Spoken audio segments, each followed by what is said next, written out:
We're playing Bubsy.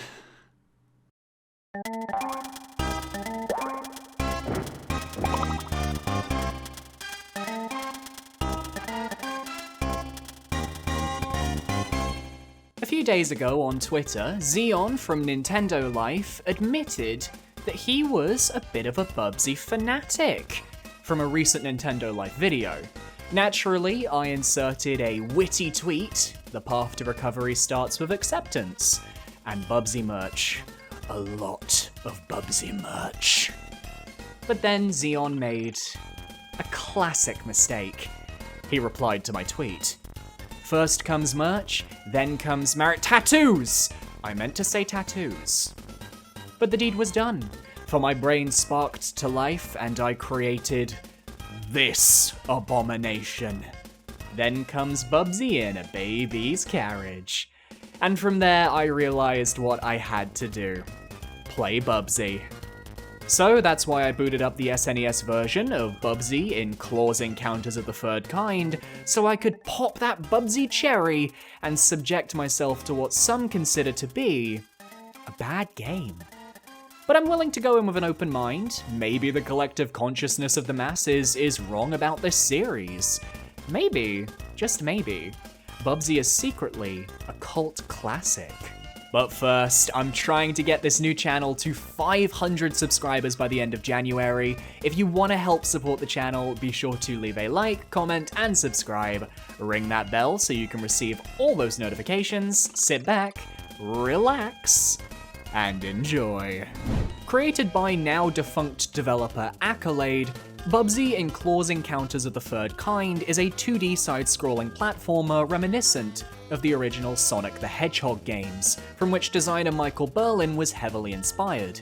As the story goes, he played Sonic the Hedgehog 14 hours a day across the span of a week to find inspiration to create this title. Director John Skeels stated in an interview that they wanted to create a game as fast as Sonic and as deep as Mario, easy to play but hard to master.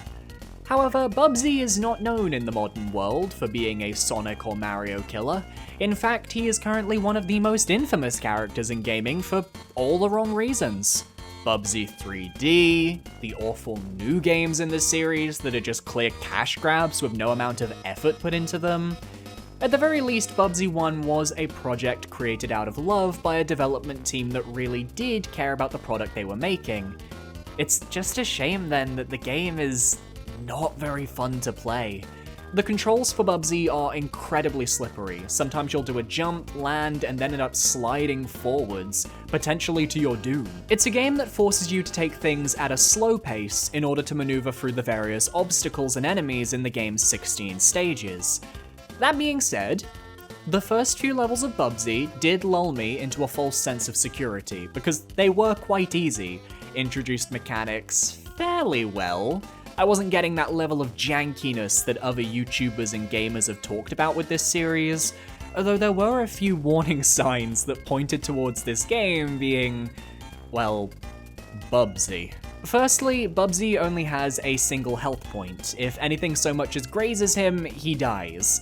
If he falls from a high enough height, he dies. That's right, in a 2D platformer, there's fall damage. Let me just re-emphasize that. Fall damage in a 2D platformer. This was easily the toughest part of Bubsy, as with only one hit point, everything becomes a danger and a hazard. And that would be fine in a modern game that shows a lot of content on screen, but more often than not in Bubsy, you'll be hit by surprise enemy appearances, eggs being tossed at you off screen, etc, etc. When you're unable to see what's next in the level while knowing a single hit will kill you and reset you to either the start of the level or one of the checkpoints, there's a primal fear that emerges in those moments, and it ironically harms the vision this team had for their character. They wanted to compare this game to Sonic and Mario, but both of those characters, well, they have health states. Sonic with his rings and Mario with his mushrooms. It's why going fast in 2D Sonic games is more fun, because even if you take damage, you can easily recollect your rings and keep moving. Bubsy fails this spectacularly as its health system encourages an extremely slow playstyle. Combine that with awkward movement abilities and a somewhat janky gliding system, and you've got a character that doesn't feel good to play at all. Not the worst controlling platforming character in the world, but after being spoiled by great platforming controls for Sonic, Mario, Mega Man, etc., Bubsy really doesn't hold up in that aspect. Where it does hold up remarkably well, however, is the graphics and music. If there's one real compliment I want to give to Bubsy, it's that the levels look really nice and colourful, the enemies look good and animate well, and the music you're listening to throughout the game is actually quite cheerful and catchy. Well, it would be if you heard more than the first 20 seconds of each track, because that's how much time you'll be alive per life in this game before dying to something completely bull. Luckily, this game does have a passcode feature, and online you can find passcodes for every level in the game, so if you do hit a game over, just pop in the passcode for the chapter you were on and you'll respawn with the full 9 lives. Get it? It's a cat joke. Bubsy's own animations are also a bit weird sometimes. When you jump on an enemy, it creates this cartoon dust cloud where it's implied the enemy and Bubsy are fighting, but the enemy already vanishes through their own animation, so it just looks like Bubsy is fighting himself. Some of his death animations are also rather odd, specifically this drowning animation. It doesn't look like he's drowning, for example. Sonic got that right amazingly well, so why couldn't Bubsy? Now, I would be remiss if I didn't mention Bubsy's copious, witty catchphrases at the start of each level, because you will hear them every single time you die. The first few are fine, like, "What could possibly go wrong?" and "Did I mention I don't like heights?" They're cute, and for lack of a better term, I enjoy them. But then he delves into pop culture. "Hey, I thought I saw Elvis back there." And "Well, it worked for Clint." And I'm thinking, what child knows who Elvis Presley and Clint Eastwood are?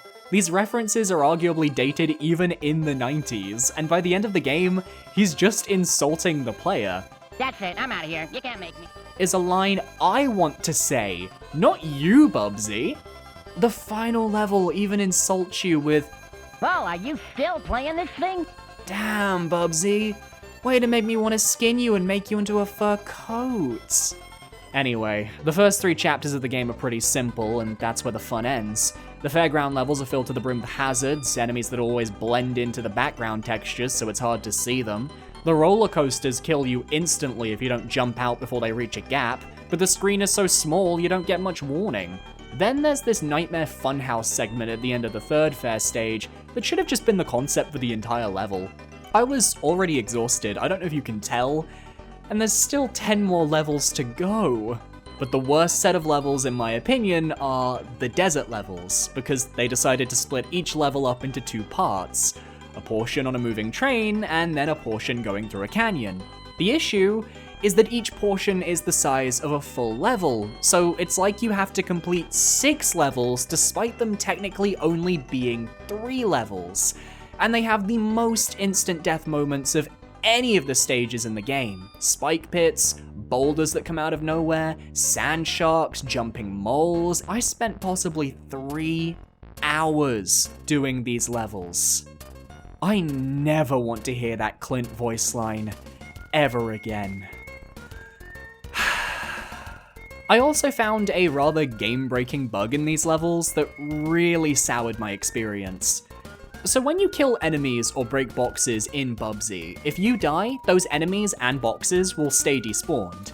Think Dark Souls 2, you kill enough enemies in those games and they stop respawning after a while, same concept.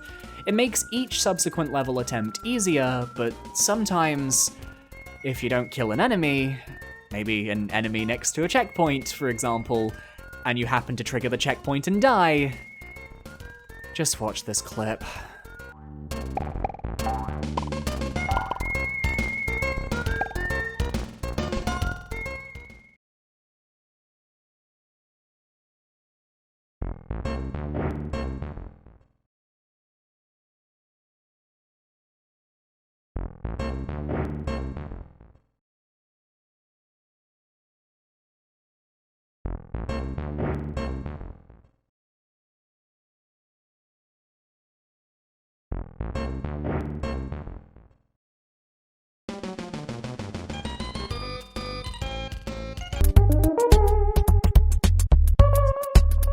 That's it. I'm done. I can't do this anymore. I can't do this. Bubsy, you have beaten me.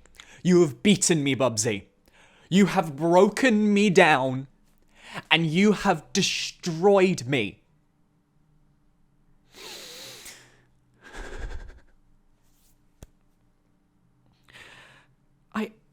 I need a moment.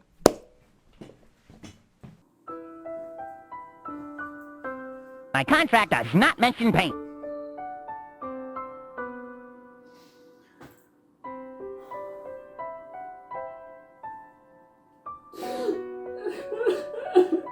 Is there a veterinarian in the audience?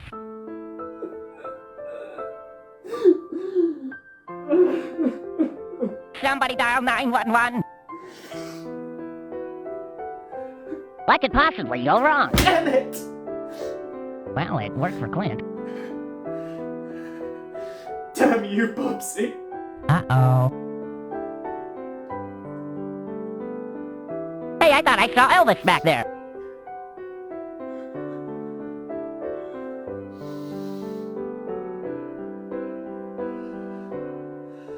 No. I can do this. Go ahead, make my day.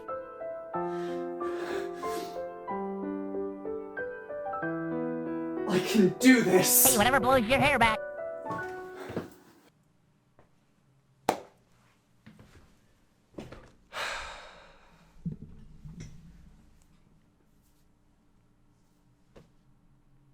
No. I refuse to let this catchphrase spewing bobcat beat me. Do you hear that, Bubsy? I'm coming for you. I'm gonna beat this damn children's game. And I'm gonna win. So I'm back. I beat the desert level, and we moved on to the Beaver River Dam levels. That's the best way to describe them.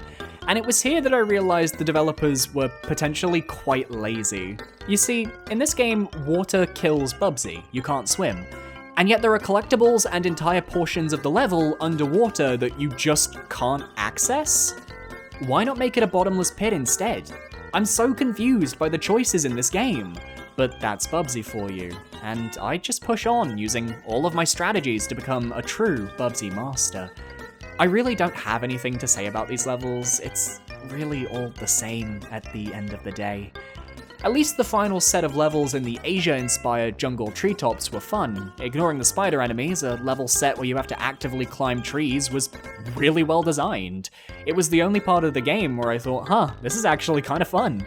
And then I reached the boss and they just threw enemy spam at me, and I couldn't help but think, how did people give this game a pass back in the 90s? There's hard games by design, and then there's hard games by incompetence.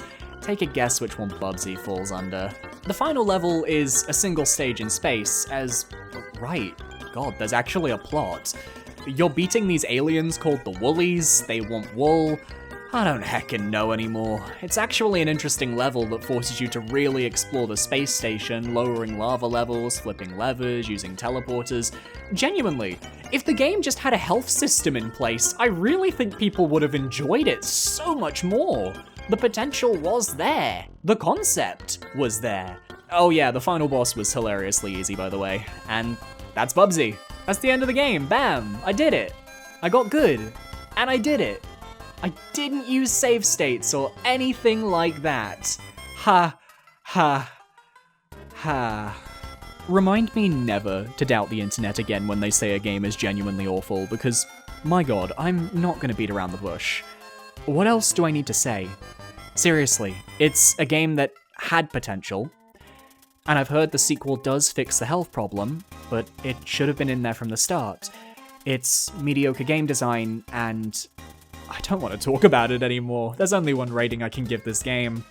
Bubsy in the Claws Encounters of the Third Kind gets... Oh, there's someone at my door. 1 second, guys. Hey, I didn't like this stuff. What the?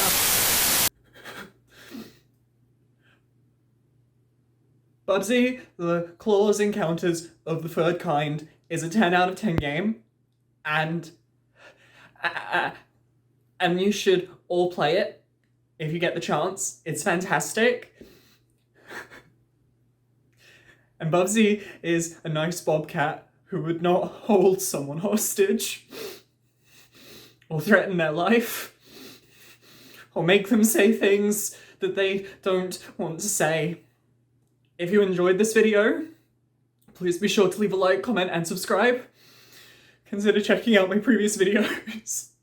I did a Super Mario RPG review, which isn't as good as Bubsy because Bubsy is amazing. And I did a video talking about Pokemon Legends Arceus over here.